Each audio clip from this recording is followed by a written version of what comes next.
बोले हर हर महादेव, हर हर महादेव, हर हर महादेव शंभु। बोले काशी विश्वनाथ भगवान की, बोले गणपति गणेश भगवान की।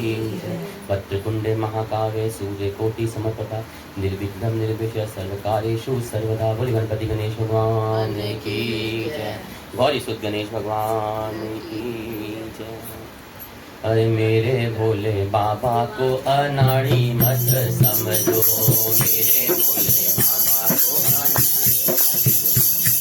अरे मेरे भोले बाबा को अनाड़ी मत समझो, मेरे भोले अनाड़ी मत समझो, खिलाड़ी मत समझो, अनाड़ी मेरे भोले बाबा को अनाड़ी मत समझो, मेरे भोले अरे मेरे भोले बाबा के हाथों में खप्पर है, मेरे भोले वो खप्पर को देख के भिखारी मत समझो, खप्पर को देख के भिखारी मत समझो, मेरे भोले अनाड़ी मत समझो,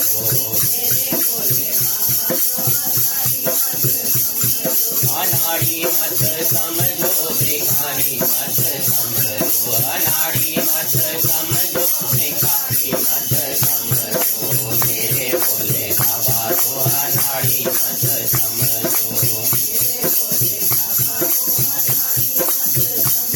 अरे मेरे भोले बाबा के हाथों भंग प्याला, मेरे भोले बाबा के हाथ में भंग प्याले को देख के नशेड़ी मत समझो, भंग प्याले को अरे मेरे भोले बाबा को अनाड़ी मत समझो, मेरे भोले बाबा को अनाड़ी मत समझो, अनाड़ी मत समझो, अनाड़ी अरे मेरे भोले बाबा को अनाड़ी मत समझो, मेरे भोले अरे मेरे भोले बाबा के हाथ में त्रिशूल है, मेरे भोले त्रिशूल को देख के शिकारी मत समझो, त्रिशूल को देख और मेरे भोले बाबा को अनाड़ी मत समझो, मेरे भोले बाबा को अनाड़ी अरे मेरे भोले बाबा को अनाड़ी मत समझो, मेरे अरे मेरे भोले बाबा को अनाड़ी मत समझो, मेरे भोले अरे भोले के गले में सर्पों की माला, भोले के हर सर्पों को देख के मदारी मत समझो, सर्पों को देख के अरे मेरे भोले बाबा को अनाड़ी मत समझो,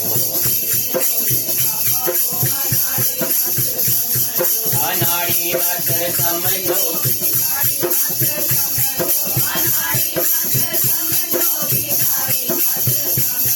अरे मेरे भोले बाबा को अनाड़ी मत समझो, मेरे भोले बाबा को अनाड़ी अरे मेरे भोले बाबा के संग में है गौरा, मेरे भोले बाबा के संग अरे मेरे भोले बाबा के संग में है गौरा, मेरे भोले बाबा के संग में है गौरा, गौरा को देख के संसारी मत समझो, गौरा को देख के संसारी मत समझो, मेरे भोले बाबा को अनाड़ी मत समझो, मेरे भोले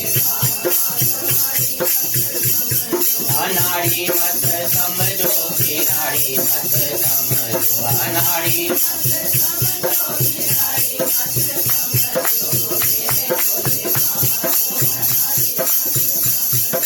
मेरे भोले बाबा के तन पे है हथकड़ी मेरे भोले अरे भगम को देख मन मोदी मत समझो भगम को देख मन मोदी मत समझो अरे मेरे भोले बाबा को अनाड़ी मत समझो अरे मेरे भोले बाबा के साथ में है नंदी मेरे भोले ओ नंदी को देख के व्यापारी मत समझो नंदी को देख के व्यापारी मत समझो मेरे भोले बाबा का नाड़ी मत समझो मेरे भोले बाबा को अनाड़ी मत समझो अनाड़ी मत समझो खिलाड़ी मत समझो अनाड़ी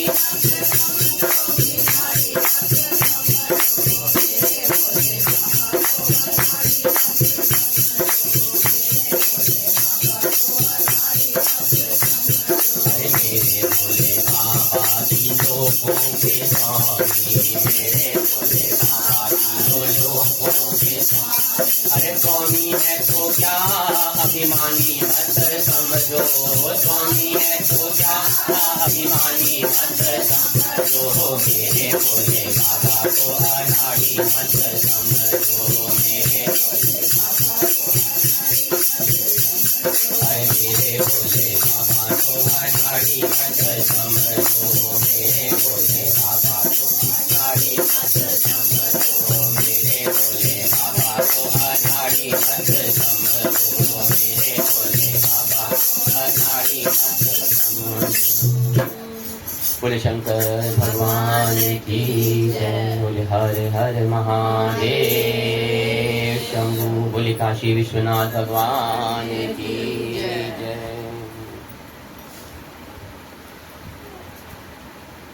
11वां दिन 11वां अध्याय श्रावण मास पुराण कथा महात्मा का 11वां अध्याय। कहते अब तक सनत कुमार जी ने भगवान भोलेनाथ से सावन मास के महात्मा के बारे में उनके पड़ने वाले वारों के बारे में व्रत के बारे में अनुष्ठानों के बारे में संपूर्ण विधि और विस्तार पूर्वक जानना चाहा और उनकी जिज्ञासा प्रेम को देखकर भगवान भोलेनाथ ने उनको संपूर्ण बताया। उसके बावजूद भी सनत कुमार जी का वो जो तृप्ति नहीं हो पा रही, उनके जो अंदर पिपासा थी वो बढ़ती ही जा रही। सनत कुमार जी के को सावन कुमार में सावन मास के अंदर सारे वारों के बारे में संपूर्ण बताने के बाद उनकी तृप्ति और सुनने की हो रही थी। एक ऐसा अमृत है जिसको एक बार नशा चढ़ गया इस अमृत का तो कितना ही दे दो वो संपूर्ण नहीं होता और भी इच्छा होने लगता। और फिर वो तो अपने लिए नहीं कर रहे, समस्त संसार के लिए कर रहे। सनत कुमार जी कहते हैं देवादिदेव हे महादेव हे शंभु, श्रावण मास के वारों के सभी व्रतों को मैंने आपसे सुना है, किंतु आपके इन वचना अमृत का रस पान करते हुए मेरी तृप्ति नहीं हो रही है महादेव। हे प्रभु, श्रावण के समान अन्य कोई मास हो भी नहीं सकता और है भी नहीं, मुझे ऐसा प्रतीत हो गया है। अतः आप जैसा आपने पहले कहा था कि आप तिथियों का भी महात्मा हमें बताएंगे, जो श्रावण मास में तिथियां पड़ेंगी उसका महत्व बताएंगे, और मैं उसको जानने के लिए लायक हो रहा हूं।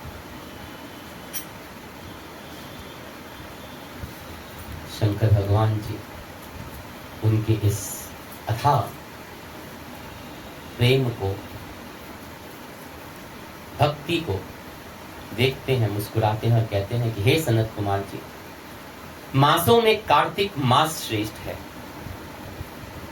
मासों में कार्तिक मास को श्रेष्ठ माना जाता है और उससे भी श्रेष्ठ माघ मास को कहा जाता है। माघ से श्रेष्ठ को वैशाख और उससे भी श्रेष्ठ को मार्गशीर्ष माना जाता है, जो श्री हरि को अत्यंत प्रिय होता है। विश्व रूप भगवान से उत्पन्न होने से चारों मास मुझे अत्यंत प्रिय है, किंतु 12 मासों में श्रवण तो साक्षात शिव का रूप होता है। हे सनत कुमार, श्रावण मास में सभी तिथियां व्रत युक्त होती है, कोई भी तिथि ऐसी नहीं है जो व्रत युक्त ना हो। फिर भी मैं उनमें से प्रधान रूप में कुछ उत्तम तिथियों को आपको बता रहा हूं।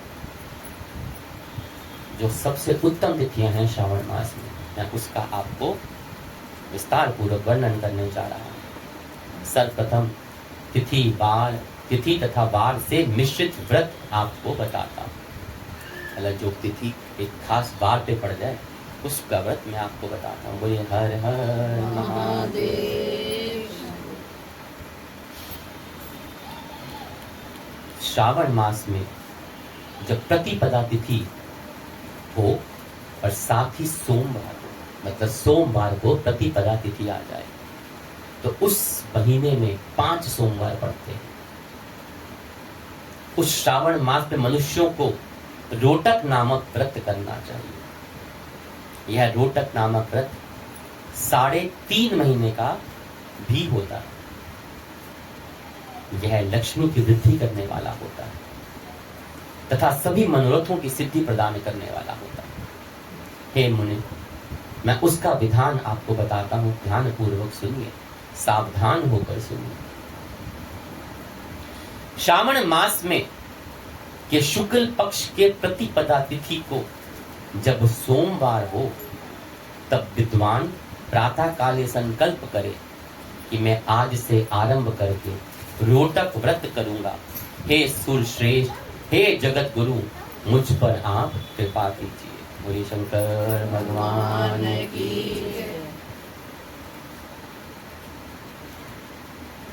उसके बाद अखंडित बिल्व पत्रों को, अखंडित बिल्व पत्र मतलब जो टूटा हुआ ना हो, छेद ना हो, कहीं से खंडित ना हो, खराब ना हो, वही बिल्व पत्र भगवान शिव को चढ़ाए जाते हैं। नहीं कुछ भी तोड़ लिया।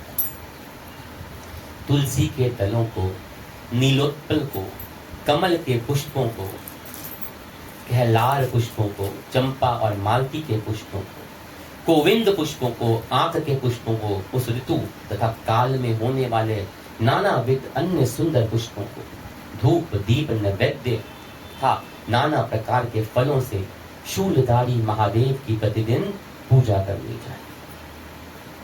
विशेष रूप से रोटक का प्रधान नैवेद्य अर्पण करना चाहिए। पुरुष का आहार प्रमाण के समान 5 रोटक बनाने चाहिए। बुद्धिमान को चाहिए कि उनमें से 2 रोटक ब्राह्मण को दे, 2 रोटक स्वयं भोजन करे और 1 रोटक देवता को नैवेद्य के रूप में अर्पण करके समर्पित करे। बुद्धिमान को चाहिए कि शेष पूजा करने से अनंतर अर्घ्य प्रदान करे। केला, नारियल, जंबीरी, नींबू, बीज पूरक, खजूर, तकड़ी, दाख, नारंगी, बिजोरा नींबू, अखरोट, अनार तथा अन्य और भी जो इस ऋतु में होने वाले फल हैं, वह सब अर्घ में प्रशस्त होने चाहिए। उसे अर्घ दान का फल सुनिए। 7 समुद्र सहित पृथ्वी का दान करके मनुष्य जो फल प्राप्त करता है, वही फल विधान पूर्वक इस व्रत को करके यह मनुष्य पा जाता है। बोलिए हर हर महादेव। विपुल धन की इच्छा रखने वालों को यह व्रत 5 वर्ष तक रखना चाहिए। इसके बाद रोटक नामक व्रत का उद्यापन कर देना चाहिए। बोले शंकर भगवान की। उद्यापन कर देना चाहिए। कितना शक्ति पूर्वक व्रत है ये, और कितनी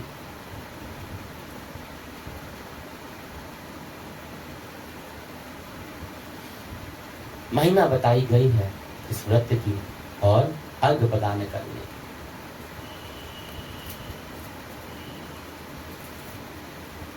महादेव कहते हैं जब समुद्र मंथन हुआ था ना, तो शंकर की कृपा से समस्त देवताओं को अमृत प्राप्त हुआ, रत्न प्राप्त हुए और विष भगवान शंकर को ग्रहण कर लिया, लेकिन अमृत सारे देवताओं को प्राप्त हुआ, असुरों को कुछ भी नहीं मिला था। और इससे वो नाराज होकर असुरों ने देवताओं पर आक्रमण कर दिया, लेकिन विष्णु भगवान के सुदर्शन चक्र की मार से वो डर गए, भाग गए, कुछ मर गए, देवता विजयी हो गए और इंद्र को अमरावती मिल गई थी। और जब देवता इस पे विजय प्राप्त कर लिया तो अभिमान पैदा हो गया था उनके बीच कि हमें तो कोई हरा ही नहीं सकता, हमने अमृत धारण कर रखा, बहुत शक्तिशाली है। तो क्या उस विजय के अंदर वो भगवान शिव को भूल गए।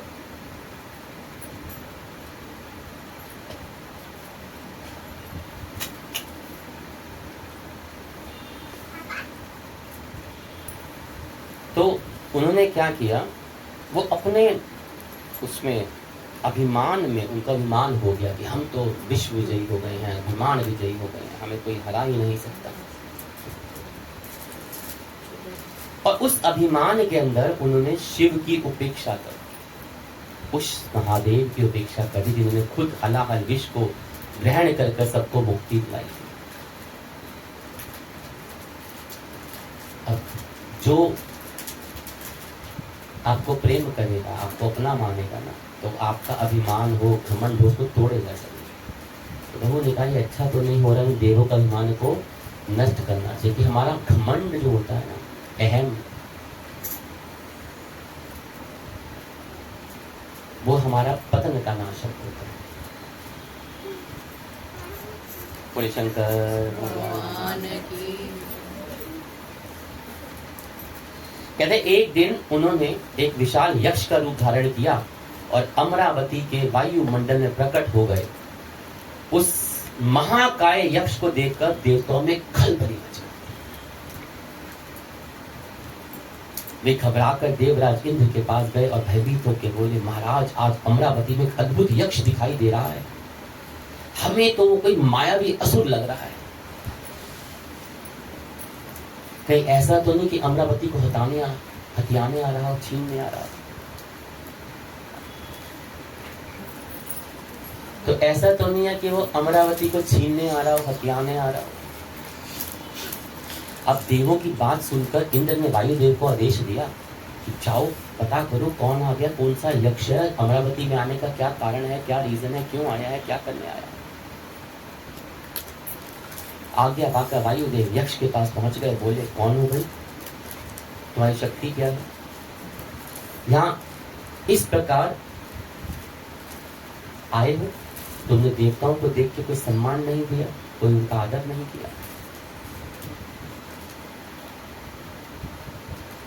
यक्ष ने बड़ी उपेक्षा अहम वाली बात हम आवाज में बोला, अरे तू कौन है भाई, कौन हो तुम, तुम्हारी शक्ति क्या है, तुम दूसरों से उम्मीद क्यों करते हो कि तुम्हारा सम्मान करें। वायुदेव कहते हैं, मैं वायुदेव हूं, तुम्हें शायद मेरी शक्ति को पहचानते नहीं हो। मैं चाहूं तो समस्त ब्रह्मांड को एक तिनके के समान उड़ाकर फेंक सकता हूं, मुझसे शक्तिशाली कोई है ही नहीं। वायुदेव ने गर्व में उत्तर दिया, बड़े अभिमान भरे उसमें। यक्ष ने वायुदेव की जब बात सुना तो बड़ा मुस्कुराते हुए बोला कि अच्छा रुको, एक तिनका ले लिया, एक तिनका जमीन पे सामने रख दिया। कहते तुम वायुदेव हो ना, तो ऐसा करो तिनके को उड़ा के दिखा दो तो मैं देखूं तुम कितने शक्तिशाली हो। कहते वायुदेव ने अपना पूरी ताकत लगा दी, तिनका अपनी जगह से टस से मस नहीं हुआ। बड़े निराश हो गए, हताश हो गए, दिल टूट गया। मुझे क्यों कहा, मुझे क्यों बोला, मुझा ये अभिमान है हमारे अंदर का। वापिस आ गए, इंद्र देवता को सारी बात सुनाई। इंद्र देवता ने अग्निदेव को कहा कि जाओ, सबको प्रकाशित करते हो अग्निदेव, आप जाके पता करो कौन है, जाओ उसका अभिमान करो। अग्नि देवता अभिमान में चूर थे, यक्ष के पास पहुंचे, कौन हो, कहाँ आए हो, शक्ति क्या है। वही सवाल दोबारा से। यक्ष बोला, कौन हो तुम, तुम्हारी शक्ति क्या है। तुम्हें इतना नहीं पता कि दूसरों का परिचय पूछने से पहले अपना स्वयं का परिचय देना चाहिए। अग्निदेव बोलते हैं कि मैं संपूर्ण भवन को, इस पूरे ब्रह्मांड को प्रकाशित करता हूँ, अग्निदेव हूँ। ब्रह्मांड में ऐसा कोई भी नहीं जिसे भस्म ना कर सकूं। मैं एक पल में समस्त ब्रह्मांड को जलाकर भस्म कर सकता। यक्ष बोलते हैं, ओह अच्छा ऐसा, एक काम करो, तिनका रखा हुआ, इसको जलाकर दिखा दो, तुम तुम्हारी शक्ति मान जाओ, तुम्हारी लोहा मान जाओ।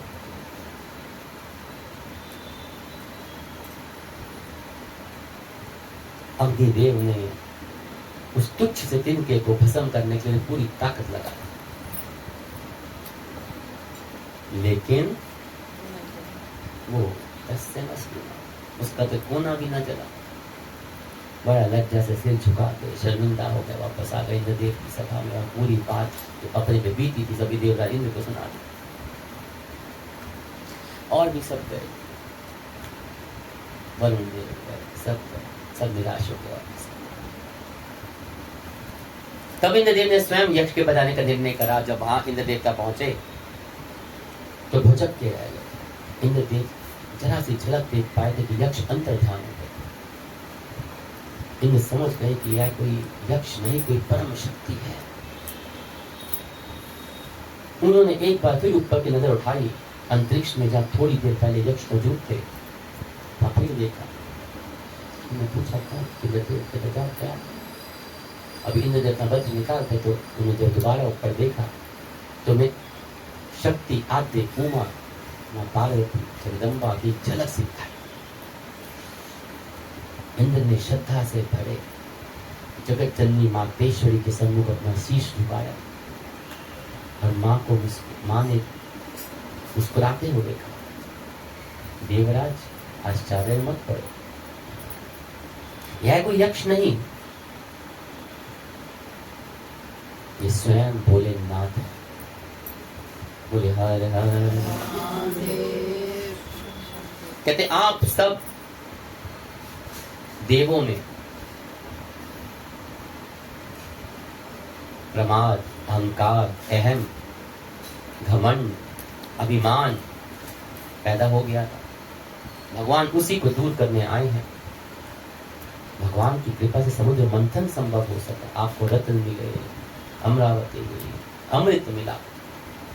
उन्हीं की शक्ति से असुरों का दमन हुआ। आप जीते और आज राज्य कर रहे हैं। अंत में असुरों की रक्षा के लिए भगवान ने खुद विषपान तक किया। इसलिए देव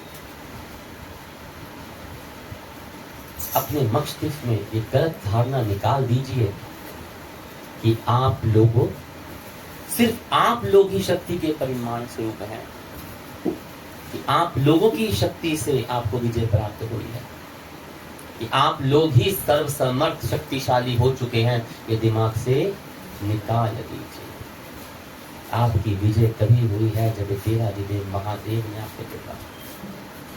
इतना कहकर महाशक्ति अंतर ध्यान हो गई और सबको ये समझ आ गई कि अभिमान हमारे पतन का बहुत बड़ा कारण है और यही हम सब अपने पे लागू कर सकते हैं। सब में भरा हुआ है अभिमान। मैं किसी को क्यों बोल सकता हूँ या बोल सकती हूँ, मैं किसी का सुन लूँ तो क्यों सुन। लेकिन सोच के देखिए कि आप कुछ नहीं है, कुछ। वो जो तिनका मात्र था ना, वो शक्ति है जो आप सबके सामने रखी हुई है। कि उस परम शक्ति के बिना, उस देवादिदेव की कृपा के बिना आप अपने जीवन के किसी भी कार्य को तिनका मात्र भी हिला नहीं सकते, क्योंकि आप में अहम भर गया है। ध्यान रखिएगा, बड़े बुजुर्ग कहते थे निव्यानु पल लग दो, नीमा होके चल बंदया कि निव्यानु पल लग दो। इसका मतलब जानते हैं? जो इंसान जिंदगी में विनम्रता पूर्वक चलता है, जो इंसान जिंदगी में सहज बन के चलता है, जो इंसान जिंदगी में प्रेम पूर्वक चलता है, वो ही कुछ देने के काबिल होता है। ये मैं है ना, जो मैं, बहुत खतरनाक होती है, बहुत ही खतरनाक। मुझे क्यों कहा, मैं किसी की क्यों सुनूं, मैं ये बोल सकती हूँ या बोल सकता हूँ। ये बहुत बड़ी बीमारी है। ये ऐसा कैंसर है जिसका इलाज नहीं होता, मिला ही नहीं है आज तक। युग युग बीत गए, कोई इलाज नहीं मिला उसका। बोले हर हर। भोलेनाथ ने कहा उद्यापन, इस रोटक व्रत का उद्यापन की विधि सुनो सनत कुमार। कृत्य के लिए सोने तथा चांदी के 2 रोटक बनाए। प्रथम दिन अधिवासन करके प्रातःकाल शिव मंत्रों के द्वारा धृत और उत्तम बिल्व पत्रों से हवन करें। हे तात, इस विधि से व्रत के संपन्न किए जाने पर मनुष्य सभी वांछित फलों को प्राप्त कर लेता है। हे सनत कुमार, अब मैं द्वितीय के शुभ व्रत का वर्णन करूंगा, जिसे श्रद्धा पूर्वक करके मनुष्य लक्ष्मीवान तथा पुत्रवान हो जाता है। और डुम्बर नामक इस व्रत को पाप का नाश करने वाला कहते हैं। बोले शंकर भगवान की जय। हर हर महादेव शंभू। सावन के महीना हो शुभ जब आता है तो द्वितीय तिथि को प्रातःकाल संकल्प करके बुद्धिमान विधि पूर्वक व्रत करना चाहिए। इस व्रत को करने वाला स्त्री हो या पुरुष, वह सभी संपदाओं का पात्र बन जाता है। और इस व्रत के प्रत्यक्ष गुलर के वृक्ष की पूजा करनी चाहिए। किंतु गुलर वृक्ष के नाम मिलने पर दीवार पर वृक्ष का आकार बनाकर इन 4 नाम मंत्रों से उसकी पूजा करनी चाहिए। हे उदम्बर, आपको नमस्कार है। हे हेम पुष्पक, आपको नमस्कार है। जंतु सहित फल से युक्त तथा रक्त अन्न तुल्य फल वाले, आपको नमस्कार। इसके अधिदेवता शिव हैं तथा शुक्र की भी पूजा गुलर के वृक्ष में करनी चाहिए। इसके 33 फल लेकर 3 बराबर भागों में बांट लेना चाहिए। इनमें से 11 फल ब्राह्मण को दे, 11 फल देवता को दे, उनको अर्पण करें और 11 फलों का स्वयं भोजन कर लेना चाहिए। बोले शंकर भगवान की जय। गौरा संग आओ भोलेनाथ हमारे सावन में, गौरा संग आओ भोलेनाथ आंगन में। अरे गौरा संग आओ भोले हमारे घर आंगन में, गौरा संग आओ भोले हमारे घर सावन। हमारे घर सावन में, हमारे घर सावन में, हमारे अरे डमरू बजाओ भोले हमारे घर सावन में, डमरू बजाओ भोले हमारे घर। ओ डमरू बजाओ भोले हमारे घर सावन में, डमरू बजाओ हमारे घर आओ भोले सावन में, हमारे घर आओ भोले सावन में। अरे अमवा की डाली पे झूला पड़ो है, अमवा की डाली पे झूला है, अमवा की डाली पे झूला पड़ो है, अमवा की डाली पे झूला। अरे गौरा संग झूलो भोले हमारे सावन में, गौरा संग झूलो हमारे सावन में। डमरू बजाओ भोले हमारे घर में, डमरू बजाओ भोले हमारे घर सावन में, हमारे घर सावन में, हमारे घर सावन में, हमारे घर। गौरा संग आओ बोले हमारे घर सावन में, गौरा संग आओ बोले हमारे घर सावन। अरे चंदन चौकी आसन बिछाया, चंदन चौकी आसन बिछाया, ऊपर फूलों का पेड़ लगाया, ऊपर फूलों का पेड़। अरे चंदन चौकी आसन सजाया, चंदन अरे ऊपर फूलों का पेड़ लगाया। अरे गौरा संग आके विराजो हमारे घर सावन में, गौरा अरे गौरा संग आओ बोले हमारे घर सावन में, गौरा संग अरे डमरू बजाओ बोले हमारे घर सावन में, डमरू बजाओ बोले। अरे चंदन किस तिलक लगाया, चंदन किस तिलक बनाया, उसमें थोड़ा केसर मिलाया, उसमें अरे उसमें थोड़ा केसर मिलाया। वो तिलक लगाओ बोले गौरा हमारे घर सावन में, तिलक लगाओ बोले गौरा हमारे घर सावन में, बजाओ बोले हमारे घर सावन में, ओ डमरू बजाओ बोले, डमरू बजाओ बोले हमारे घर सावन में।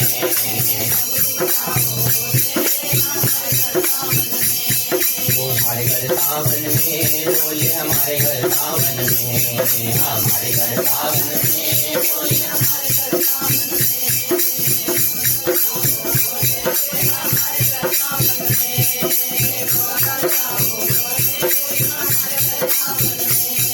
अरे हरिद्वार से गंगा जल लाऊं, हरिद्वार से गंगा जल लाऊं, सोने के कलश में भर भर लाऊं, सोने के कलश में भर भर लाऊं, वो गौरा संग स्नान कराऊं बोले घर सावन में, वो संग स्नान कराऊं बोले को सावन में, हमारे घर आओ बोले